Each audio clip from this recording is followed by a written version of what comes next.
Coming up on 5 Minute News. Biden says he will raise US cap on refugee admissions. Cuban Congress denounces counter-revolution attempts.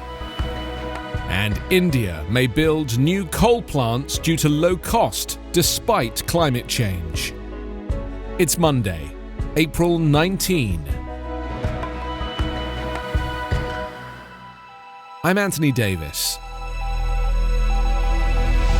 President Joe Biden said yesterday he will raise the cap on the number of refugees admitted this year to the United States, a day after he drew criticism from Democratic lawmakers for agreeing to keep the historically low figure in place.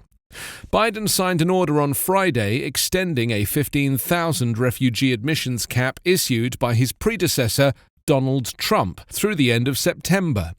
In signing the order, Biden shelved a plan announced in February to increase the cap to 62,500. Biden told reporters in Delaware on Saturday that he would go beyond the 15,000 limit. With Biden being criticized by lawmakers and refugee advocacy groups, White House Press Secretary Jen Psaki said on Friday that he planned to set a final increased refugee cap for the remainder of the fiscal year by May 15.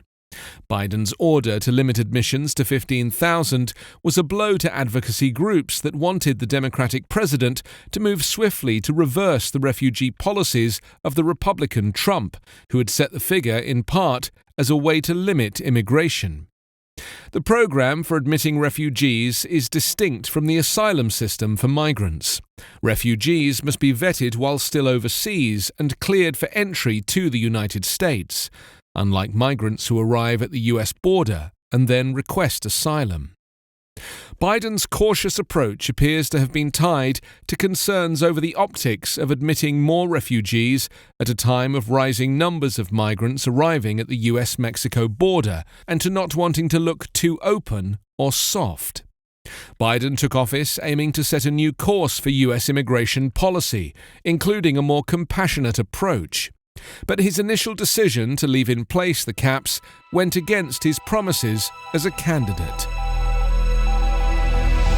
Cuban dissidents accused authorities of cutting their web access and preventing them from leaving their homes during the Cuban Communist Party Congress, where leaders denounced renewed US-backed attempts at counter-revolution using online platforms. The four-day Congress, where Raul Castro is set to step down as Communist Party leader, takes place amid a dire economic crisis that has fueled social discontent. US sanctions and the pandemic have exacerbated the woes of the ailing state-run economy. The rollout of the internet has also provided new platforms for Cubans to express their frustrations in a one-party system which tightly controls public spaces and boosted the growth of non-state media, challenging a state monopoly of mass media. During a speech opening the Congress on Friday, Castro warned the counter-revolution lacked popular support or leadership, but was adept at manipulating the web. "We are firmly convinced the streets, parks and squares belong to the revolutionaries, and we will never deny our heroic people the right to defend its revolution," said Castro. So-called acts of repudiation, when mobs of pro-government supporters show up to harass dissidents, have made a comeback in Havana lately after years in which they were not deployed.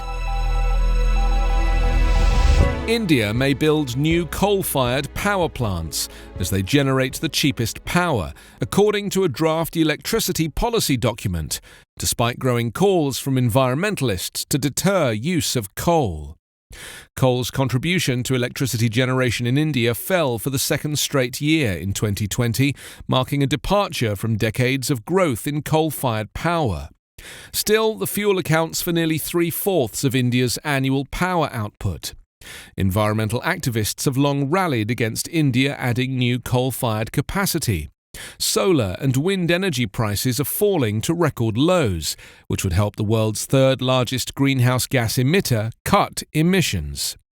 US Special Presidential Envoy for Climate John Kerry this month said India was getting the job done on climate, pushing the curve as he began talks with government leaders aimed at cutting carbon emissions faster to slow global warming. But a 28-page February draft of the National Electricity Policy, which has not been made public, showed India may add new coal-fired capacity, though it recommended tighter technology standards to reduce pollution.